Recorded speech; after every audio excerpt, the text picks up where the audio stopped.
Chris Godinez, licensed professional counselor, also the host of We Need to Talk on every Sunday at noon Pacific time and 3 p.m.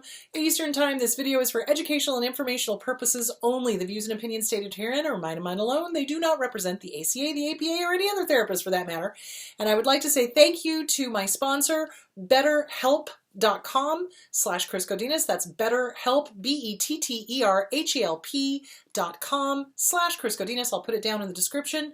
They are an online counseling company and they are great. I've gotten a lot of good feedback from people using them. So if you are in the United States, you don't like your counselor, but you don't want to have to drive miles and miles and miles to find another one, they're online.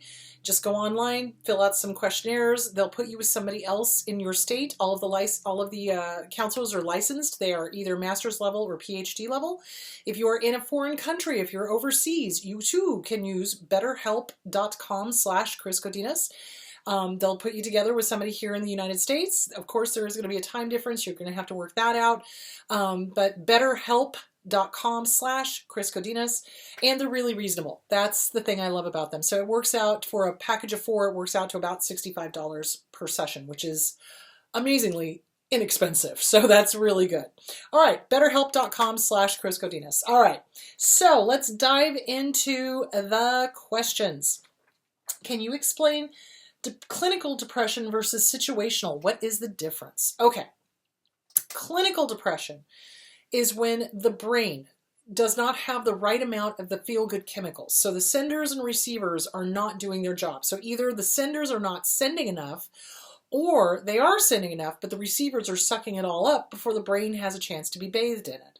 So this is where taking SSRIs, serotonin reuptake inhibitors, comes into play.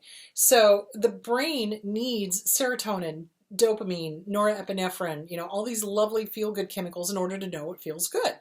So when we eat a good meal, we release all those chemicals, we feel great. Ooh, that was a really good meal. We have great sex, brain releases all those chemicals. Hey, that was great sex. We go for a jog, we get the runner's high. Wow, that was a great jog.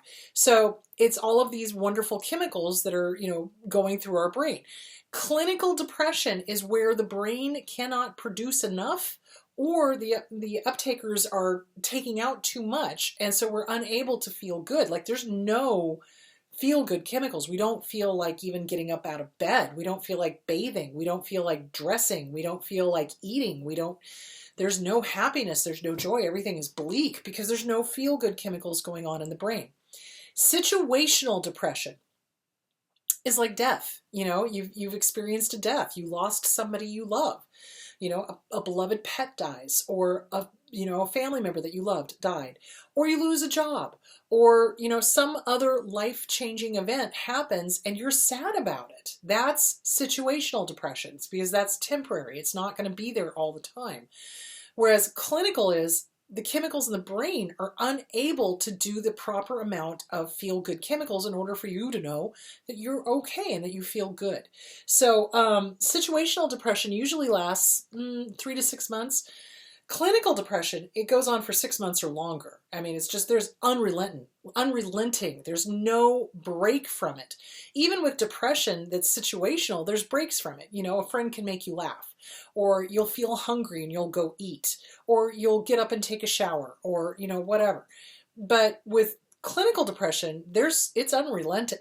It's like, excuse me, it's unrelenting. It's like nonstop, nothing is good, nothing tastes good, nothing feels good. I don't want to be here, that kind of thing. So clinical depression absolutely needs a medical intervention, probably to be put on antidepressants or some sort of SSRI. So yeah, if you're experiencing depression for like more than 3 months, like serious, like you're not eating, you're not sleeping, you're not dressing, you're having suicidal thoughts, etc., please, please, please reach out for help. That means that there's something chemically wrong going on. So clinical depression is a lack of the feel-good chemicals. Situational depression is an event that causes sadness. So that's the difference. Why does it take so long to see that our parents are toxic? Well, it takes a long time because they've normalized it for us. So if we're in a toxic family, they've lied to the kids and said, oh, every family does this. Oh, every family is this dysfunctional. Oh, every family screams and yells at each other. Oh, every family, fill in the blank, whatever the abuse was that was going on. So it takes a long time to see the toxicity when we're in the middle of it, because we don't know any different. It's when we get away from them and we're able to experience other families that don't scream, don't yell, don't hit, don't abuse, don't verbally spar with people. That's when we start going, oh, this is different. Okay. So maybe there are healthier families out there. And then we start recognizing the dysfunctionality and the toxicity of our family of origin. But it's kind of like, again, it's like that analogy of being, you're in the forest, but you can't see the forest through the trees because there's just so much of it around you. You can't see it, right? Until you get up on a bluff away from the toxic family and you can look down and go, ooh, that's not normal. That's not healthy. That's not, fill in the blank. So, yeah. Okay. So we have to get away from it, basically, first, is what I'm trying to say.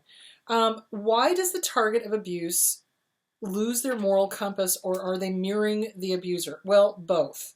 So when somebody has come from a toxic family and they have not dealt with the origin of the trauma, the original trauma, and they, blinders are on and they don't want to deal with it, and I'm not going to talk about it, and it's not going to do any good to deal with it, blah, blah, blah.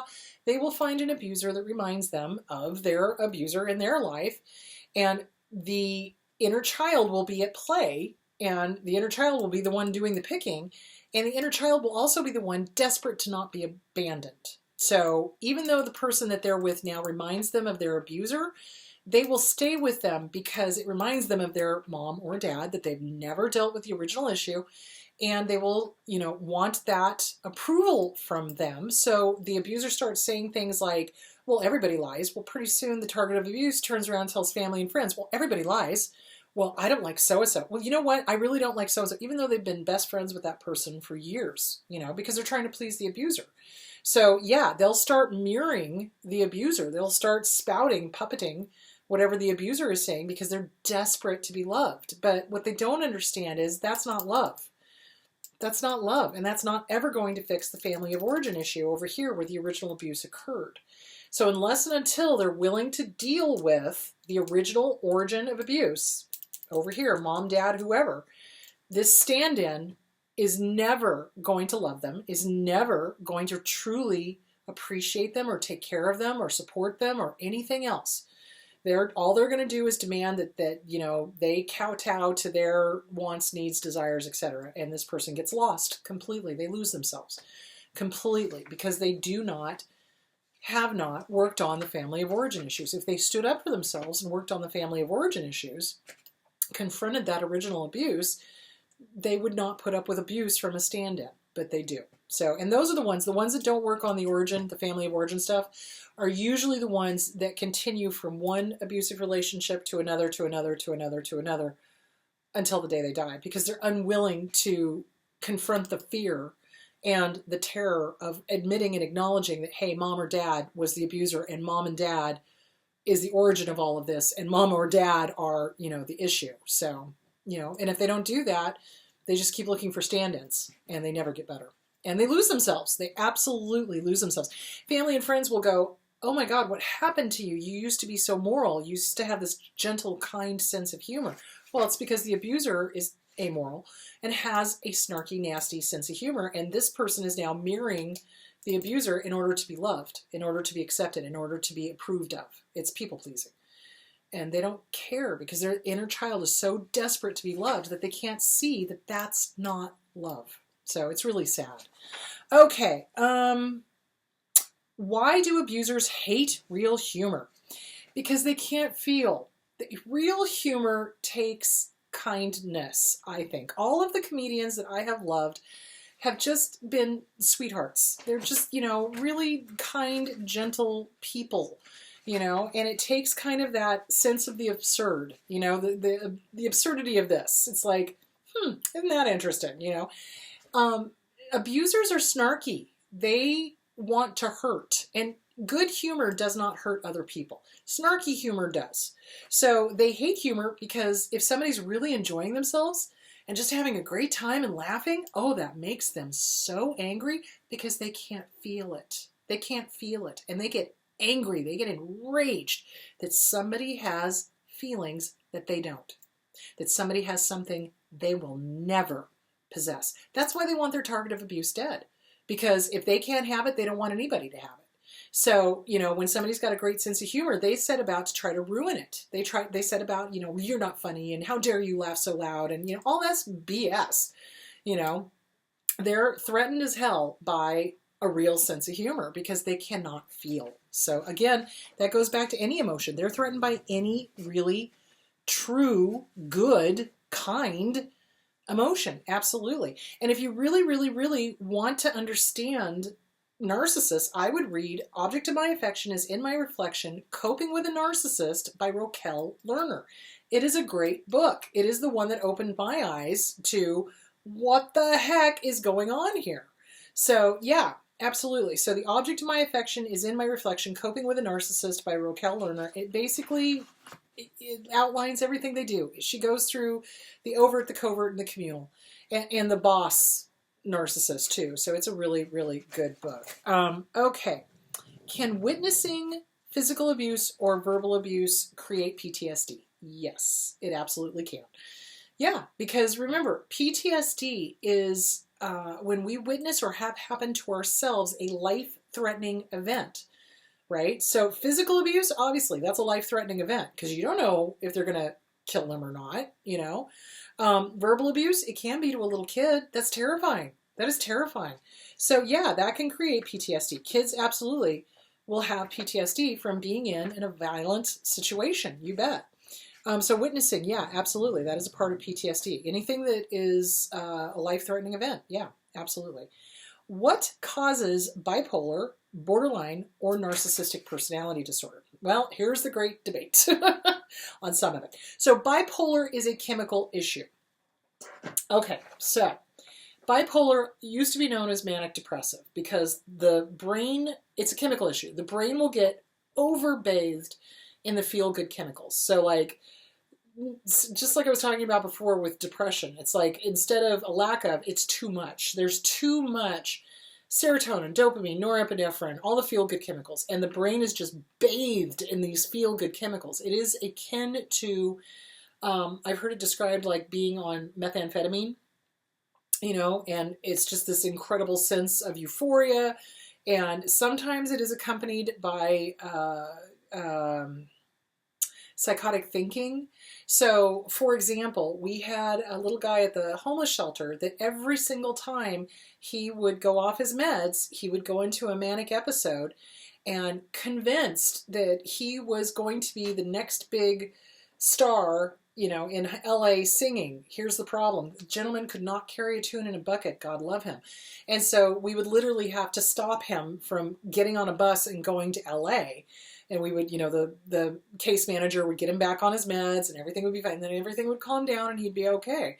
But every few months he would go off his medication and decide that he was going to go make it in LA. And here was the other thing. He was in his 70s, so he was not like a young man. He was an older gentleman that had bipolar.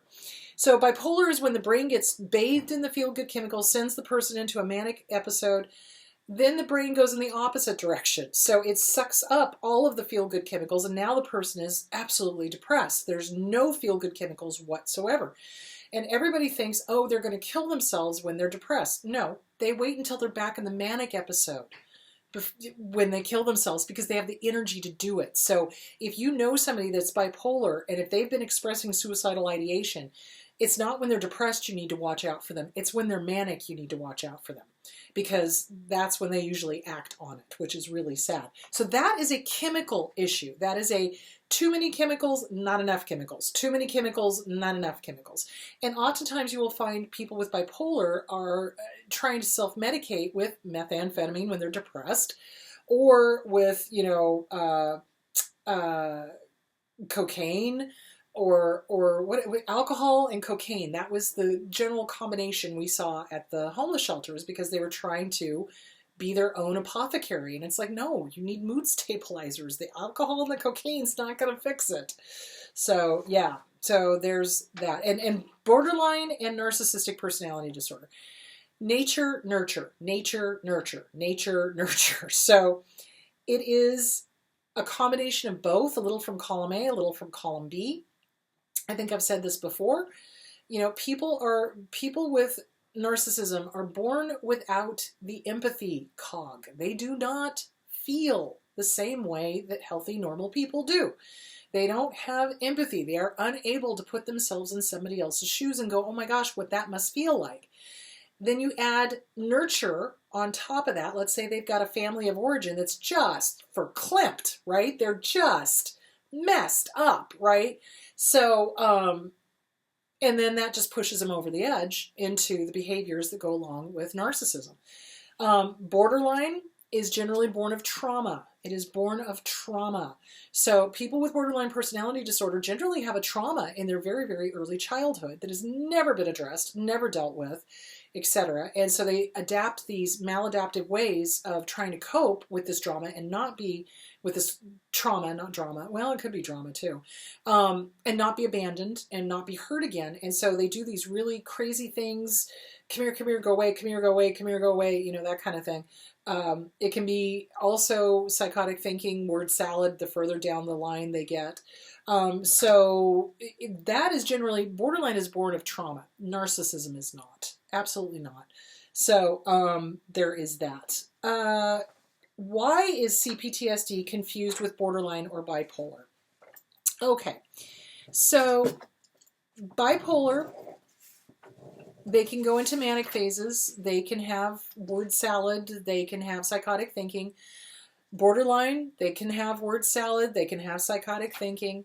PTSD is a lot of maladaptive behavior to try to stay safe, which is similar to borderline. So yeah, unless you've got somebody who knows what they're doing, they can be misdiagnosed as each other, which I think is really sad.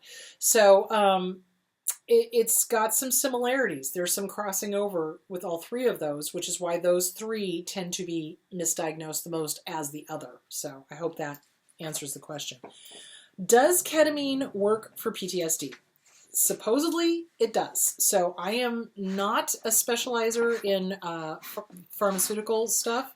I do anecdotally have several friends of mine that are ex-military that have been doing the ketamine, and it does seem to be helping a lot.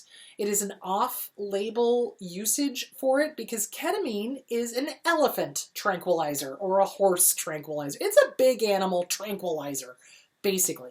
But done in microdosing, according to some studies, and according to the military friends I have, it is helping. It is helping the PTSD. So if nothing else is helping, you may want to consider it. But again, remember, it is off-label. It is experimental. Make sure you're with somebody who knows what the hell they're doing. So yeah, because ketamine is nothing to mess around with. So again, did I mention it's a horse tranquilizer? Yeah, but there has been some success with it. And anecdotally, like I said, some military people that are friends with me have told me, yes, they're doing this and yes, it's helping. So it can, absolutely. Okay, let's see. What's the next question? I have a lot of fleas from my abusers, like gaslighting or making excuses. How do I stop? So when we pick up fleas from an abuser, it is really important to get with a good therapist, a good trauma therapist, and start working on the original wound. Start squishing those fleas. The only way to squish them is to recognize them and stop it when you recognize it. So if you realize you're gaslighting, you got to stop yourself. You got to check yourself before you wreck yourself. You know what I'm saying? So it's like you stop yourself. You stop your, oh, you know what? That was a lie. Let me redo this. Or, you know what? I'm trying to gaslight you. I am so sorry. Let me redo this. You've got to call yourself out on it. You absolutely do. And we all pick up fleas from our abusive parents or our abuser. We do. So it's really important to call yourself out on it. The way you stop is to get with a good trauma therapist. Seriously, start working CPTSD from surviving to thriving. Start working on boundaries. Start working on self-esteem, because people who love themselves do not need to gaslight or lie or manipulate, because they love themselves. And because they love themselves, they love other people. So yeah, that would be the best way to start dealing with that. Okay. I have a cousin in an abusive relationship, but when it gets pointed out to him, he comes unglued and starts defending the abuser. What the heck? Okay. So remember how I talked about earlier that the abused, if they have not worked on their own issues, their own family of origin, their inner child will have picked out here another abuser that reminds them of their family of origin, and they will start mirroring, and they will start people pleasing, and they will defend to the death, literally, the abuser. They will make excuses for them. They will come unglued if you point it out, etc., etc., etc. There is no there now. They are so far gone into their attachment style. They are so far gone into the people pleasing. That's why they're doing it, because to get rid of the abuser is to the inner child to get rid of the parent that was the original problem. And they're not willing to do that. They're not willing to take a look at that. They're not willing to confront the family of origin issue that is causing them to keep seeking out abusers. So that's why they do that. And they would rather get rid of family and friends than to get rid of the abuser, because to them, their inner child, their safety, their life depends on this person loving them. And if this person stops loving them, in their mind, they cease to exist, which is the polar opposite of what would happen if the abuser, who never loves in the first place, actually left. They would be able to get their life back, but they can't see that. So what you do is you just stop pointing it out, and you stop having anything to do with them, really, which is sad. But there's really not much you can do. If they're going to defend the abuser and you don't want to be around the abuser, and they're going to insist that the abuser has to be wherever they are, stop hanging around them. That's the best thing you can do. Why do abusers isolate their targets from family and friends? Because it's easier to manipulate and control them, because of the question before this. Because people will start pointing it out. Harold, why are you allowing your girlfriend to call you names? What the heck? That kind of thing. They'll start calling things out. They'll be like, dude, that person's not nice to you. Why are you putting up with that? And of course, the abuser doesn't want to be called out or seen for what they really are. So they isolate. They start telling the abused, you don't like your cousin. You don't like this person. You don't like that friend. Get rid of them. They don't like me. I don't like them. Get rid of them. That kind of thing. No healthy, normal person does that. Okay. So, they want to have sole control over the target of abuse. They don't want influence from family or friends. So if somebody sees them for the abusive POS that they are, they will get rid of them. They absolutely will. Absolutely. Okay, I've got a bully for a boss, and several coworkers are clearly flying monkeys. What do I do? Get out. Listen to me now, believe me later. You cannot change these huge corporations or even mom and pop corporations. So if the higher ups are abusive and they've got flying monkeys around them, you don't have the chance of an ice cube in hell of affecting change. The only thing you can do is to get out. Once you recognize what's going on, get out. If the boss is abusive and there are flying monkeys that are around there, get out, because it's not going to get any better. They're going to force the corporation or the business into an exact replica of their family of origin, meaning scapegoat, golden child, ignored middle child, etc., second mom, second dad. They'll do that. They'll force that corporation or that group or that business to model the family that they grew up with. Why?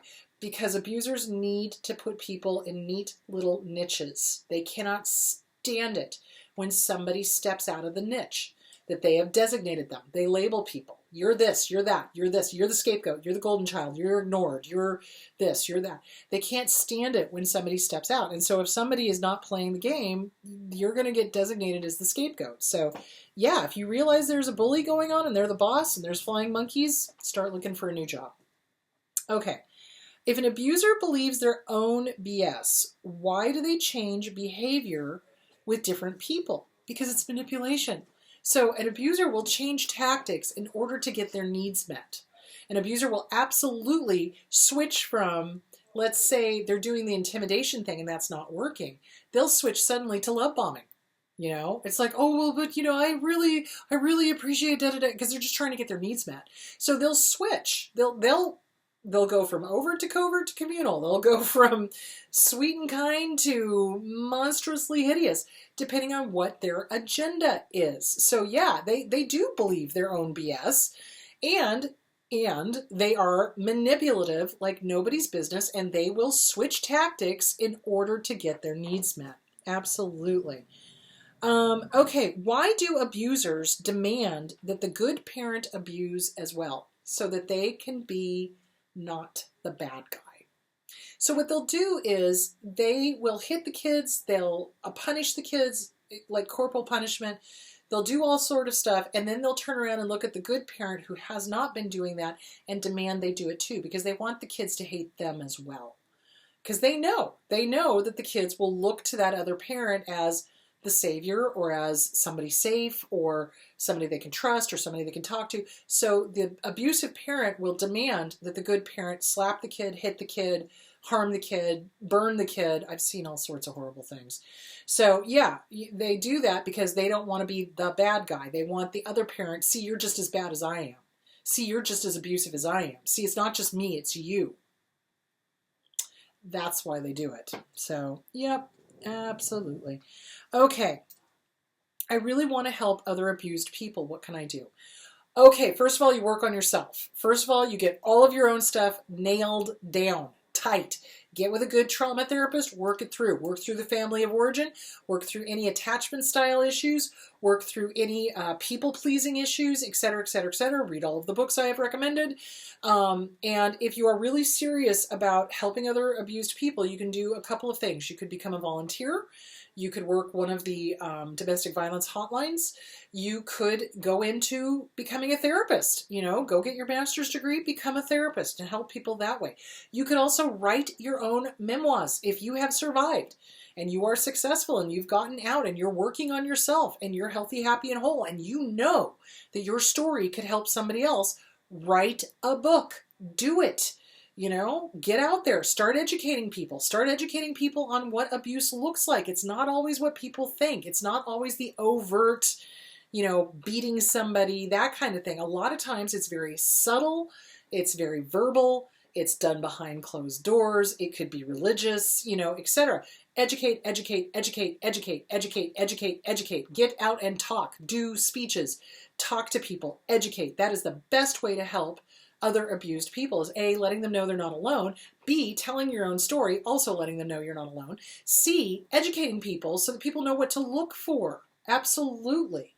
Okay, so how are we doing on time? I think I'm going to cut this short. That'll be all for today. So anyway, this next week I want to talk about how to help the older teenagers in a nasty, messy divorce with a huge custody thing. There's an abuser on the other side, and they're trying to get, the abuser's trying to get full custody or demand, you know, that the kids come back over and stay with them when the kids don't want to, but they're older, so what do you do? Because they're going to have to testify in court. So we're going to talk about all of that. So, all right, so that is that. So it's going to be helping teens. How do I help my teens during the divorce? So that's what we're going to talk about. All right, my loves, have a great week, and I will talk to you later. Bye.